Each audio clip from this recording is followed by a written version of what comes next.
Puji Tuhan, selamat pagi Bapak Ibu Saudara yang diberkati di dalam nama Tuhan Yesus Kristus. Salam sejahtera untuk kita semua. Pagi hari ini kembali kita akan belajar merenungkan kebenaran firman Tuhan yang saya beri judul Pantang Menyerah.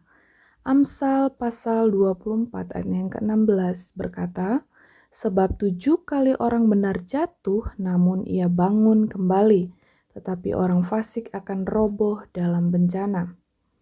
Untuk kita mendapatkan suatu hasil yang memuaskan, maka dibutuhkan proses yang tidak gampang.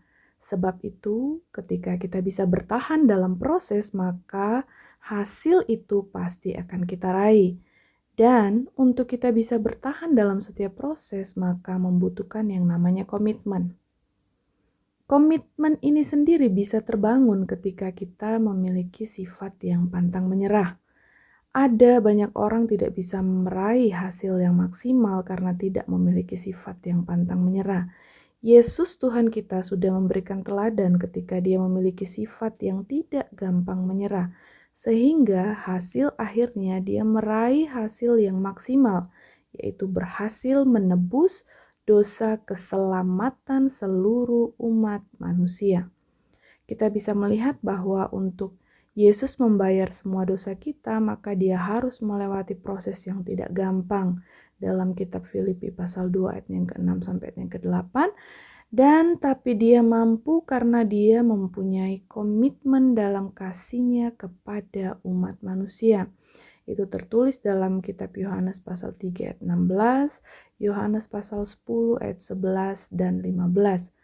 Yesus memiliki komitmen karena memiliki sifat yang pantang menyerah yang terbukti lewat ketekunannya. Ibrani pasal 11 ayat 2 dan ayat yang ketiga. Banyak orang yang gagal untuk menjadi pemenang karena mereka tidak memiliki sikap yang pantang menyerah.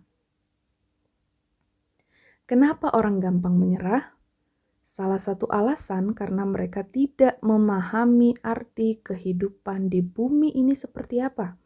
Ada banyak orang ketika mengalami masalah sudah merasa tidak ada jalan keluar lagi, sehingga akhirnya mengakhiri hidup dengan cara yang tidak berkenan, yaitu bunuh diri. Oleh sebab itu, kita harus melihat dalam pandangan firman Tuhan bagaimana dengan kehidupan kita selama ada di bumi ini. Ada 6 hal yang perlu kita ketahui. Yang pertama, hidup kita di bumi hanya sekali. Pengkhotbah pasal 3 yang kedua. Kemudian yang kedua, hidup kita di bumi hanya singkat. Yakobus pasal 4 yang ke-14. Yang ketiga, hidup kita di bumi hanya sementara. 2 Korintus 5 yang pertama. Yang keempat, hidup kita di bumi hanya karena kasih karunia Tuhan. 1 Korintus 15 ayat yang ke-10a. Yang kelima, hidup kita di bumi adalah kesempatan untuk melakukan yang terbaik bagi Tuhan. Dalam Filipi pasal yang pertama ayat yang ke-21 sampai yang ke-22. Dan yang terakhir, hidup kita di bumi adalah perjuangan. Ayub pasal yang ke-7 ayat yang pertama. Setidaknya ada 6 hal yang kita bisa lihat tentang arti kehidupan kita selama di bumi ini. Salah satu yang kadang-kala banyak orang lupa yaitu hidup adalah perjuangan. Banyak orang mempunyai pandangan bahwa kalau hidup di bumi ini harus bahagia terus. Tentunya bukan seperti itu. Selama kita hidup dalam dunia ini, maka selama itu pula kita harus berjuang dengan tidak pernah menyerah.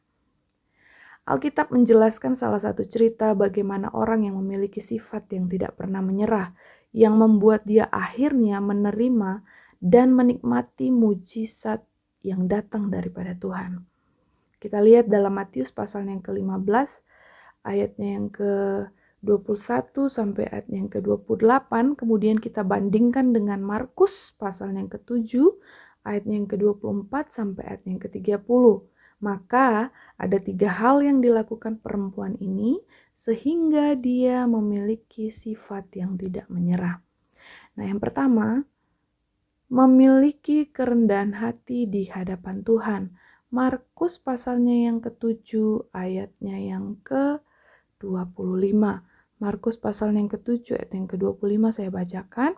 Malah seorang ibu yang anaknya perempuan kerasukan roh jahat segera mendengar tentang dia, lalu datang dan tersungkur di depan kakinya. Yang kedua, menjadi orang yang tetap memuji dan menyembah Tuhan. Matius pasalnya yang ke-15 ayatnya yang ke-25. Matius 15 ayat yang ke-25, tetapi perempuan itu mendekat dan menyembah dia sambil berkata, "Tuhan, tolonglah aku." Dan yang ketiga, memiliki perkataan yang positif.